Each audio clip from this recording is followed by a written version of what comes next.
तो it applies, ये असूल जो है उस वक्त अप्लाई होता है when A second suit is instituted, when second suit is instituted.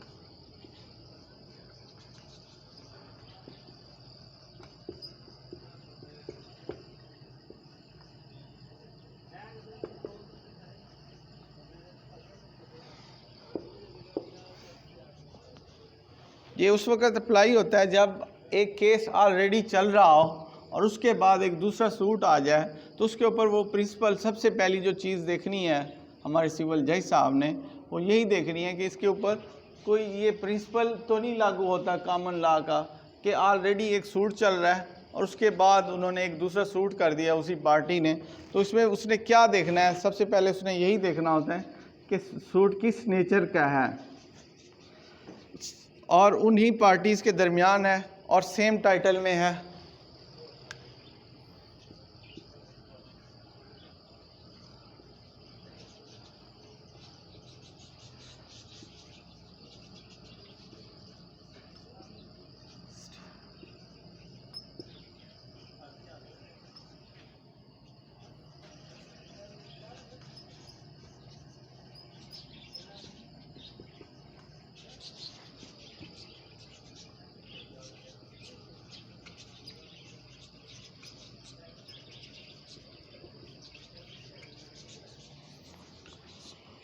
उसमें सबसे उसने ये चीज़ को देखना है कि वो जो सूट है, वो जो दूसरा केस है, दावा है उनका, वो जो दावे में पार्टीज़ हैं दोनों सेम है और अंडर सेम टाइटल।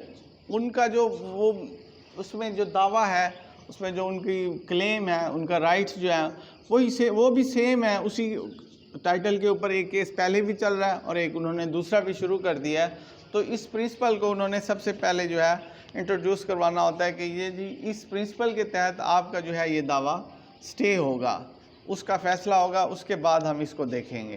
तो इसीलिए इसको उन्होंने स्टे करार दे देना है। ये एक प्रिंसिपल है कॉमन लॉ का जिसमें उसको स्टे करा के रोक देना है कि पर नहीं जी ये अभी नहीं चल सकता, ये उस टाइम चलेगा जब वो पहला वाला दावा डिसाइड होगा।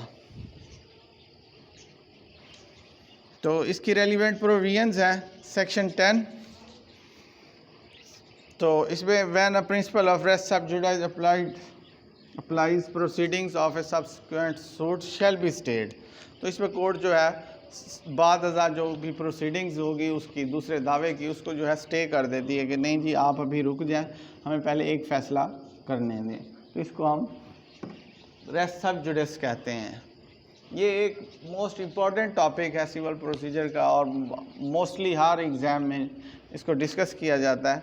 तो इसमें उसकी कंडीशंस हैं कि इसकी कंडीशंस क्या हैं, वो मैं थोड़ी सी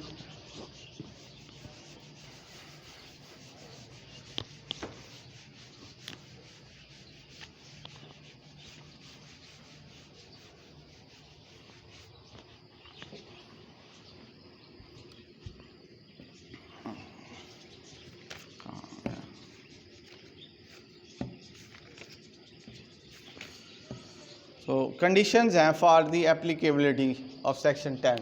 इसकी एप्लीकेबिलिटी की कंडीशंस जो हैं वो देखते हैं वो क्या है, किन कंडीशंस की बुनियाद पे एक दावा जो है स्टे होता है, एक सूट को स्टे किया जा सकता है।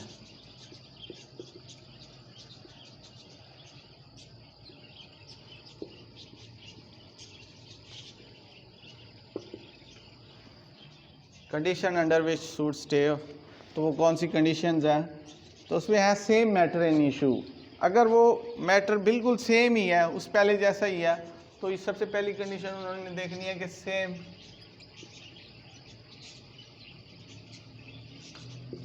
मैटर इन इशू है, कि उसमें जो जिसके ऊपर इशू फ्रेम्स होने हैं, जिसके ऊपर उन्होंने केस को शहादत इकट्ठी करनी है, वो सेम ही है। तो उन्होंने पहले को ही सबसे पहले उन्होंने उसको देखना है और इसको जो है स्टे करना है। तो उसमें पहली कंडीशन है कि अगर सेम मैटर इन इशू होगा तो उसको मद्देनज़र रखते हुए all the matters in issue must be directly and substantially same in the both suit. वो दोनों सूटों में जो है डायरेक्टली और सब्सटेंशली इशू जो है वो सेम हो तो इस बुनियाद पे वो केस जो है रोक दिया जाता है। इसके बाद दूसरा है सेम पार्टीज़। दूसरी कंडीशन उसकी यही है कि वो सेम पार्टीज़ के दरमियान हो।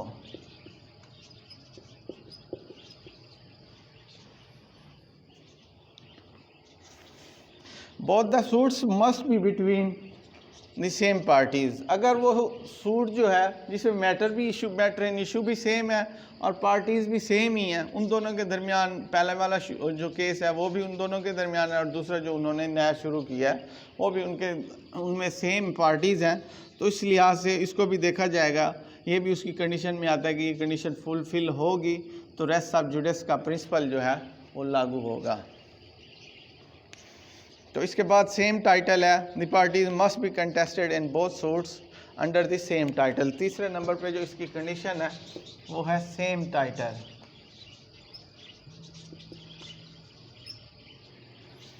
इस कंडीशन को भी फुलफिल होना पड़ेगा कि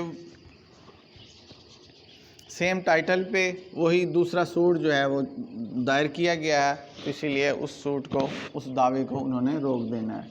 इसके बाद नंबर 4 पे है, previous suit must be pending. पिछला जो सूट है वो पेंडिंग होना चाहिए। Previous suit must be pending. यहाँ पे मैंने शॉर्ट कर दिया, पेंडिंग लिख दिया। Previous suit must be pending, तो पेंडिंग होना चाहिए। प्रीवियस जो पहले वाला दावा है वो पेंडिंग होगा तो ये प्रिंसिपल जो है ये नए वाले सूट पे लगेगा। अगर वो पेंडिंग नहीं है, वो ऑलरेडी फैसला हो चुका है, तो दूसरे केस को भी देखा जाएगा कि इसमें ऐसी क्या चीज़ है जो ये यहाँ पे लेने आए हैं। Previous suit. इसके बाद है कॉम्पिटेंसी ऑफ कोर्ट। आखिरी जो कंडीशन है इसकी वो कॉम्पिटेंसी है कि कोर्ट इसको केस को सुनने की ताकत, पावर, कॉम्पिटेंसी रखती है या नहीं रखती है।